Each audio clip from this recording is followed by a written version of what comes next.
11 महीने बाद खुला नेपाल के सबसे बड़े विमान हादसे का राज। 72 लोगों की गई थी जान। रिपोर्ट में चौंकाने वाला खुलासा। नेपाल के पोखरा में इस साल 15 जनवरी को यति एयरलाइंस का विमान हादसे का शिकार हुआ था। इस हादसे में करीब 72 लोगों की जान गई थी।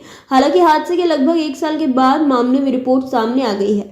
इस रिपोर्ट में हादसे की वजहों का खुलासा किया गया है। नेपाल सरकार द्वारा गठित की गई टीम ने मामले में रिपोर्ट जारी की है। नेपाल के पोखरा में इस साल 15 जनवरी को यति एयरलाइंस का विमान हादसे का शिकार हुआ था। इस हादसे में करीब 72 लोगों की जान गई थी। हादसे के लगभग एक साल के बाद मामले में रिपोर्ट सामने आ गई है। इस रिपोर्ट में हादसे की वजहों का खुलासा किया गया है। नेपाल सरकार द्वारा गठित की गई टीम ने यति एयरलाइंस विमान हादसा मामले में रिपोर्ट जारी की है। इसमें बताया गया है कि संभवतः विमान हादसे की वजह पायलटों द्वारा बिजली सप्लाई बंद किया जाना हो सकता है। रिपोर्ट में कहा गया है कि यति एयरलाइंस के विमान ने त्रिभुवन अंतर्राष्ट्रीय एयरपोर्ट से पोखरा के लिए उड़ान भरी थी। ये उस दिन विमान की तीसरी फ्लाइट थी। इस विमान में 68 यात्री और 4 क्रू मेंबर सवार थे। इसी दौरान विमान ने उड़ान के दौरान नियंत्रण खो दिया और वह जमीन में क्रैश हो गया।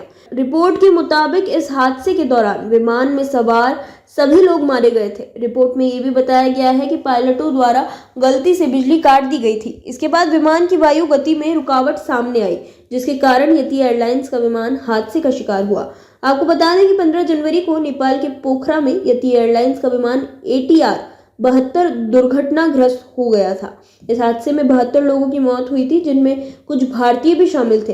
ये विमान हादसा नेपाल के इतिहास में सबसे बड़ा था। विमान हादसे की जांच के लिए 5 सदस्यीय समिति गठित की गई थी।